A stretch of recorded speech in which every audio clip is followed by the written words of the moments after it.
So we're here at the photography show. Amazing thing happens. Make sure you come and see us to check in, to get your badge scanned, to win a 96-inch chroma panel for your studio with your images on.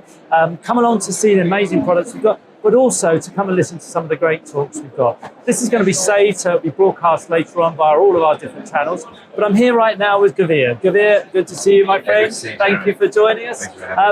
We're really privileged to have a stunning, huge print of Gurvir's from one of his weddings that actually went into competitions, didn't it? Yeah, actually did really well. So, and that was based around, you've got this whole chess piece to go with that album. Gurvir's going to talk about creating great sales from your weddings, from your Asian weddings, using albums and using wall art. So, Gurvir, I'm going to step out of the way and let you do all your talks. Okay. Thank you for joining us, and we'll and good luck. Okay, excellent. So, thank you, Jeremy, for that long introduction. I've been shooting weddings for the past 12 years now, and my understanding when I've been shooting weddings is to photograph a story in an element that you want to tell the clients in terms of a printed product. Now, very early on in my career, a lot of photographers, what I believe, they concentrate too much on the art as opposed to the business aspect. So I kind of look and perceive the way that I'm running my business as a person who's in business who just happens to be in the field of photography, which is my passion. And I do believe a lot of photographers have that as a pitfall whereby they concentrate on the photography first and the business comes second. So my first goal always was to create these beautiful pieces of albums that will be passed on for many generations and there'll be heirlooms for the next generations going forward and forward. So with that said, what I've got here is a beautiful album that I've created for a client. If you're at the photography show, we have these beautiful images where we have the, what size is that, Jeremy? 96 inches by 40. 96 inches, close to 100 inches. So what I've created for that client was a concept shoot where the bride and groom were a king and queen on a chessboard. So for that client in particular, I want to create something a little bit unique and different, and Graphy is always willing to help and bring my ideas into light. So what we've done is we've got the album here as well, and because the bride and groom are a king and queen on a chessboard, you'll see the image a little bit later. What I've decided to do is put the chessboard as a graphic on top of the box here as well. This is a huge album, it weighs quite a bit. Yeah, okay, thank you. So the album, what I've designed is I left it as the chessboard on top of the album, and then the album opens like this. We were able to customize it with our images and change the cover material and have the bride and groom's names laser etched in. What I've done a little bit different with this album is I've gone for the black block edging, but this album's big, and without showing it, it's close to, it's just over 100 pages. It's a lot of pages. It's a lot of pages. Would you like me to take it out? We can do, maybe. It's massive, yeah. Let me hold that for you. Okay. And it's been printed on the deep matte touch. Yeah, it's stunning paper. And I love the fact that it gives it a matte feel, but the colors and the vibrancy on the images, they just pop out, and it brings out the shadows and the details as well. So with this client, and not just this client, all clients, I generally do shoot for the story, which is the album. So I'm actually thinking about how certain images are complementing other images. So for example, if I had the bride's, if we go a little bit further up, maybe Jeremy. So as I'm designing an album, I'm also thinking, how will this look? So I've decided to do a title page of the bride with her name and a date of birth, and we have that mirrored with the groom. So the groom also has his title page with his date of birth and name, date of birth. So with that in mind, I'm always thinking about the design element of the album and how it's going to visually be laid out. So then obviously the next page is the bride's getting ready, her earrings, her nose ring, her henna, her necklace, and more details. So I'm actually thinking about these images and where they're actually formed in the form of a design of the album.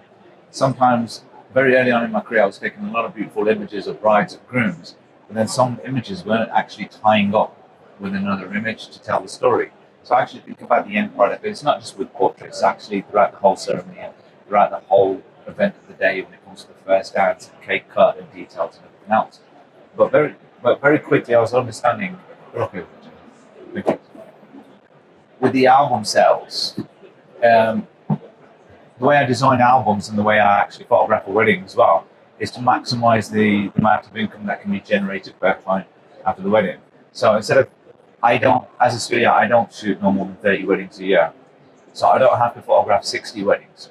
to generate that level of income. I can actually generate it within 20 to 25. So it's maximizing each client in terms of the income that's generated for you to sustain your business, and then you can concentrate time elsewhere. And like anything else, success was never a straight path. There was a lot of hurdles and obstacles that came in the way. So like you find a formula that works for you, and then all of a sudden you come across a little hurdle that all of a sudden you need to go back and recreate. So it's making these failures that you're able to obtain that success. So with the album sales, it's not really a cheesy, hard, pushy sell. It's actually a very soft sell. It's all the conditions are actually met. So it's like, for me, it's what I would describe as the perfect storm. So you've photographed the wedding, you've had a beautiful relationship with the client, you've got beautiful images, and it's a scenario, if you don't ask the client for the sale, you're not going to get the sale. So never be shy from the sale, and never be pushy, but it's just laying out the conditions for the client. So what I actually do is I don't design albums to a set amount of pages. I design the album as a full story from beginning to end, and then present that album to the client as an option, and I ask them which pages, which elements of the story would they like removed. When they see the album and they see the album design all laid out visually, the common answer is we don't want to remove anything. And it's like, okay, no problem. This is how much the additional pages can be. So there's actually a formula and a step to this.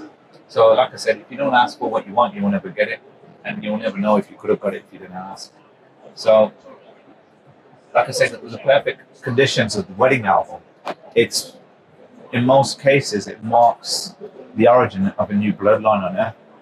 And when you say it like that to a client, and it makes them think, they're like, yeah, you are right. No, I do want that picture with me and my mom. I do want that picture of me and my dad as he's giving me a kiss. I want this image to be seen for my grandkids and their kids and so forth. Now, I photograph Asian weddings predominantly. And one of the first things I ask when I meet my clients for the albums, this is way before the wedding, way after the wedding, and the images are edited. I always ask them, hey guys, do you have any pictures of your grandparents on the day of their wedding? And 99% of the time it's a no. That generation back at home in India or Pakistan or whichever part of the world that they originated from, they didn't have that luxury to have wedding photography at that period. So, but I always tell them, I said, if you did have an image of your grandparents, it'd be the most basic image. It'll be your granddad standing here with his chest out looking proud, and there'll be your grandma with her head slightly down, trying to be the shy bride. I said, but it'll be a basic image of a 6x4. But if I had that image to you, it would mean the world to you. And it's something that you'd restore or reframe or get it reprinted and have it shown at home. And they're like, yes. I'm like, now, wouldn't you want your grandchildren to have that same feeling when they see their grandparents on their wedding day? And I can give a client a USB. That's easy to do. I can give them an online gallery. But how do you pass an online gallery to future generations in a will? Oh, by the way, here's the password to my iCloud account or my server. It doesn't make sense. Oh, here's the USB. I think I produce around about 60, 70 USBs every year. And I lose around about 30 of them easily by giving them to a DJ on the day of the wedding to put up on the screens. And the DJ never gives them back to me. So I've got USBs everywhere. Everybody loses USB. They're so tiny. How do you physically lose a wedding album? You just can't. I know where my wedding album is, and I know where all the other albums are from when I was a child. So it's something that's always going to get passed on for future generations. So that's why I tell the clients to invest in. And the perfect conditions are met, like I said, it's an heirloom that marks the origin of the new family line. Now, there's a time element and there's a time frame of the album.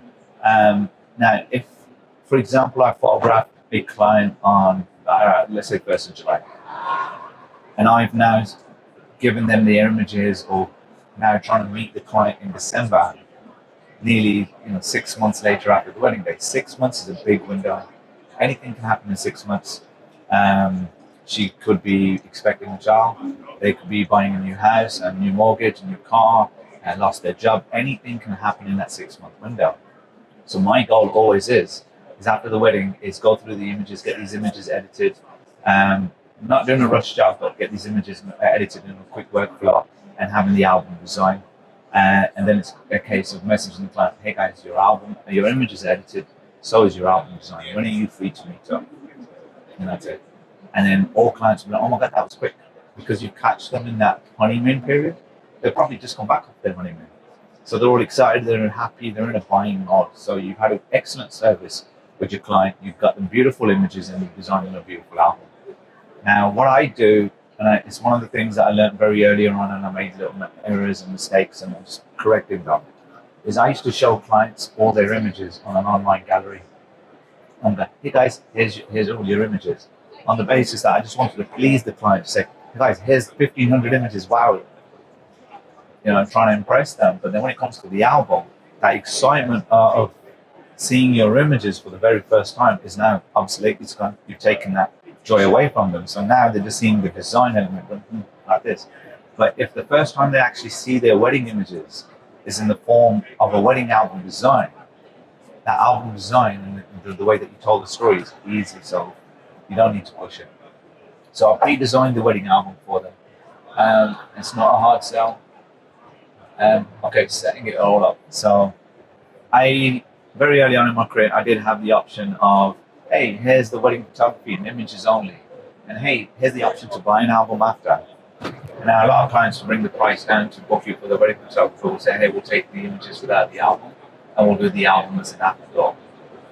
Then what I was finding was after the wedding day, I now have to upsell you this album and then upsell that upsell. So it's kind of slightly, making it a little bit more difficult for myself. So I now have incentives for clients to include the wedding album within their contract. So when the client says, hey, we don't want the wedding album, we just want the images on a USB, I now charge an X amount for USB only. And they'll say, hey guys, it's only an extra £200 and you get the album and you have the high resolution images. So it's just like, it's an incentive for them. I'm like, wow, for an extra £200 we have an album and we get the high resolution images.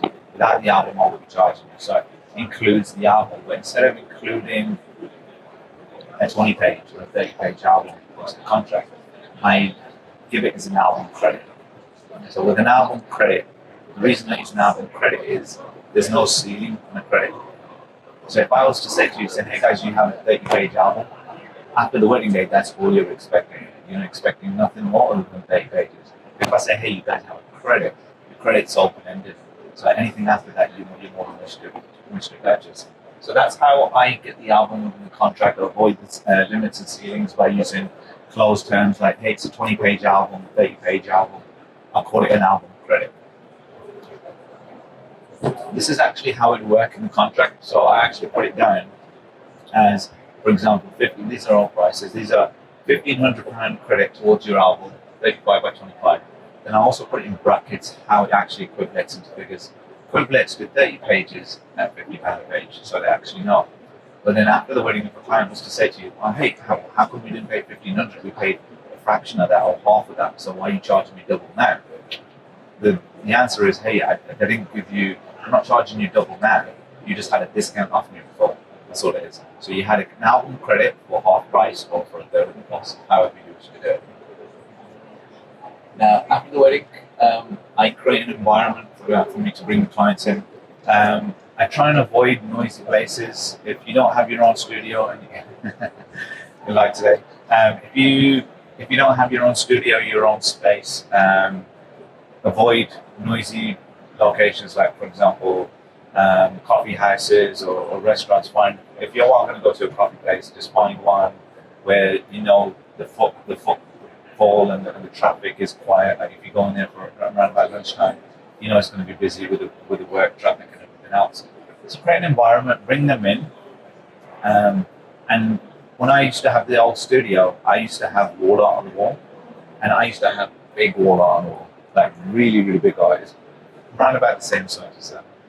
But my goal, I think in the space of 4 years being in that studio, I sold only one large wall art. But the goal for me wasn't to sell that large wall art, it was for me to sell the smaller wall art. So the larger wall art was priced in at the point where it was the anchor, and then the other frames, images, they were the leverage. So if a client, for example, say, oh, how much is that all up? And it'll be, I'm just throwing some figures out there at the moment, say, oh, there's 2,000. Hey, but those guys, those smaller ones are only 500. Like, okay, we'll take 4 of them instead. So the margins were exactly the same in profit areas.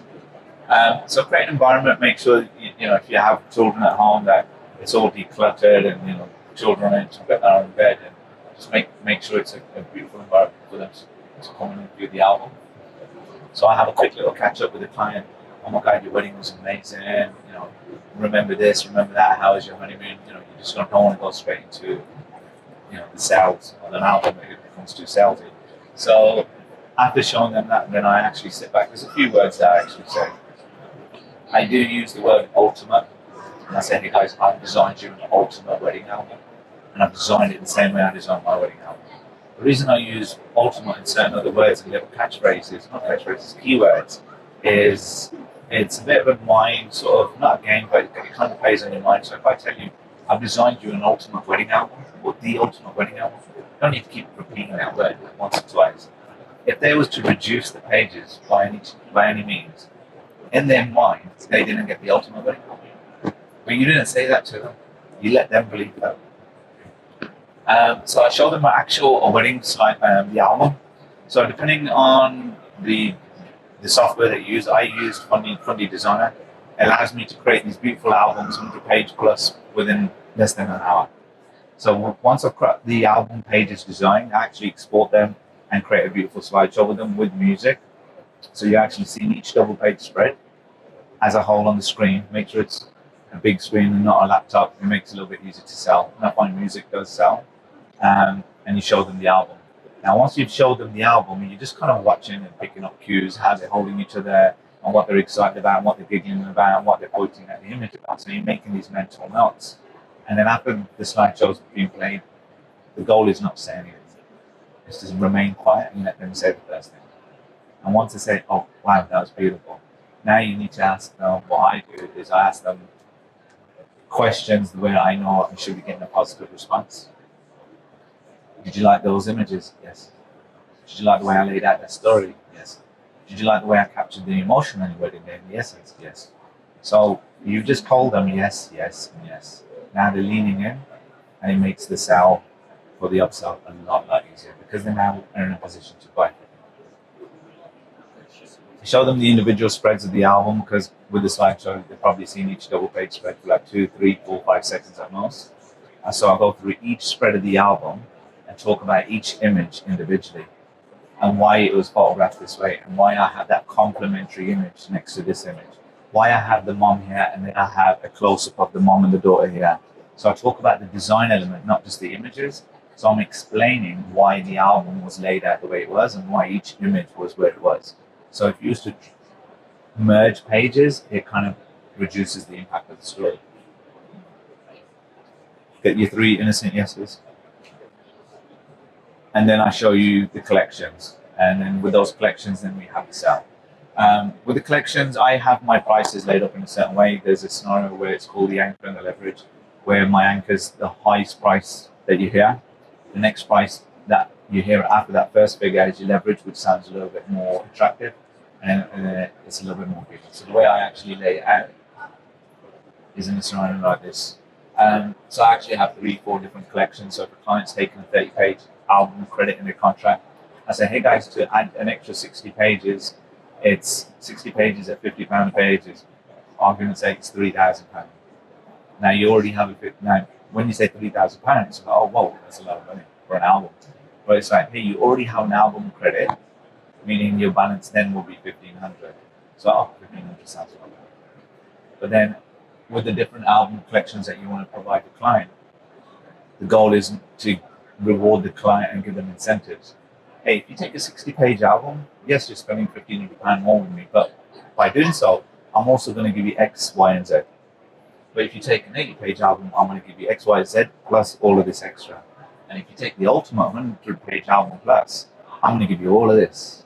So then you're showing them the value of all the additional items that you're giving them, and they'll be like, oh wow, like, that's a better deal.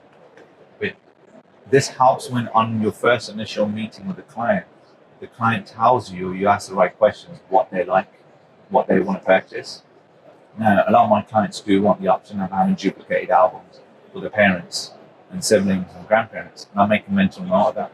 So sometimes they're actually added into the collection, and that's basically once I've done that, I kind of leave them. Most clients won't want to make a financial decision in front of you, so I actually leave them, and then I kind of let them go through the album. I have a blueprint printed out on normal printed paper, like copy paper, and I'll say, hey guys, while I'm out, while you go through the design, I'll come back in about 10-15 minutes, but while you're going through the design, just do me a favor, have a yes file, have a no file, and have a maybe file. Don't give it too much thought. Yes, you know it's going to be in the album, albeit changing some images. No, okay, we don't want this element of the story or speeches or whichever scenario it is of the wedding. And the maybes, don't think anything about it. We'll discuss that. You can come back in, count the yeses, go through the no's. Okay, that's fine. I kind of agree with that. And then go through the maybes. But the goal now is to get the maybes back into the album and to talk about why you designed them. Now, I may have a page where a bride's leaving home in the morning for the first time, well, on the wedding day, but then the groom's removed his page of leaving home. And now that's an opportunity for you to say, hey, listen, you've removed you leaving home, but your wife has got her leaving home still in the album. I said, so can we get yours back into the album to tie it with the story? Oh, yes, no problem. So it's bringing that back in. So once you've gone through the album, finalize the price with them, you want to kind of say, are you happy with that? Reach over, shake their hand, say, it's a beautiful album. I can't wait to retouch the album and send it to them for you. If they're still not happy, go through the whole process again until you're happy. But it doesn't end there. So now you have that sale. Now it's a question of, let's add more to this product. Hey guys, do you like the parent books? Oh yeah. They're this much. And they'll be like, oh, it's a lot of money. But it's not a guilt trip, dare I say. It's a way of kind of wedding it. So I tell my clients, I'm like, hey, most of my clients do take the parent book. I said, they'll be made in time for Christmas. And it's a beautiful thank you for your parents for all the help that they gave you on the wedding day. Most parents kind of help their children out financially on the wedding day. So spending an extra bit of money to give them a little thank you is a sweet gesture. And most of my clients go, yeah, we agree with that. And then that's more traditional income that you're actually raising your bottom line. And that's kind of basically the blueprint of it. There's a little bit more to it, but that's kind of generally the gist of it. Do I have anything else? Okay. And be careful about getting too excited or too bogged down. I've had album sales which are just like all-time high, but then I've also had album sales which are hardly anything. But it's not getting too excited and getting too bogged down. You're watching your average. And the goal is to keep your average constant throughout the year. Any questions, guys? You mentioned using Fundy Album Designer. Yes. Does that make your workflow a lot easier? Oh, yes. Before albums were taking me 2, 3, 4 hours sometimes. And now Fundy Designers, there's so many different options with Fundy Designer. If you love designing albums and you want to get creative and have more control of the album, Fundy Designer is perfect for that, which is why I use it. Now, if you sometimes find album designing tedious, you can literally put your parameters in. Here's the images, here's the section of the bride getting ready, separate the images and say, hey, I want a X amount of page album, and Fundy Designer does it for you. It literally does the whole thing for you. You can just walk off, make a cup of tea, come back, your album's done. So you can design a 100-page album in 2 minutes. It might take a little bit longer because I want a little bit more control. Perfect, thank you. Well, that's awesome. Anyone else got any more questions? Do you do the same sort of methodology with sort of wall art? Yes. So the question is, so that we can make sure we got it on tab, do you use the same methodology on wall art? Yes, correct. So when I used to have the old office space, I used to have images up on the wall. I used to have wall art, and it'll be there, and the prices were, it wasn't on the wall art, but we were told openly about the prices would be on my price list. And some of the wall art would actually be included within those collections to sell. But it's the same scenario. Sometimes with the Fundy Design, the cool thing about it is you can actually imitate wall art, so you can actually choose a living room or a kitchen or a bedroom setting, and then you can grab the client's images, choose which frames that you want, and actually design what the wall would look like. And sometimes, most of the times, it's very easy for you to sell that way because it gives your clients an opportunity to visualize what their living room potentially could look like, or what these images on the wall could actually end up looking like when you're taking it home. it's an easy way for you to sell that. Correct me if I'm wrong, but I think in Fundy, you can actually ask your client to send you a photo of their home and you can import it into Fundy. Yes. And then you can drop the wall art in there to actually show exactly how it would look like. Yes. Is that right? Yeah, yeah. I haven't used that option just yet, but I do know it's an option there that they've actually added, so you can ask your client to, to go back, take a picture of their wall, make sure it's straight, even if it's an icon picture, and you can drop that in. And if there's a blank wall, you can actually drop photo frames in that, so you can actually see what the client's living room or kitchen or whichever setting. Cool, thanks. Thank you so much. Thank you. Good to see you. Thank you. Thanks, everybody. Make sure you come by and see us at the show. Don't forget to register if you haven't already. Get your badge scanned so that you can actually win one of those amazing pieces of wall art. You can see Gurvir's incredible chess piece up on the wall there, but come by the show, make sure you get your badge scanned, and then you could go in the chance to win that here at the show. Thanks again, Gurvir. Cheers. Cheers.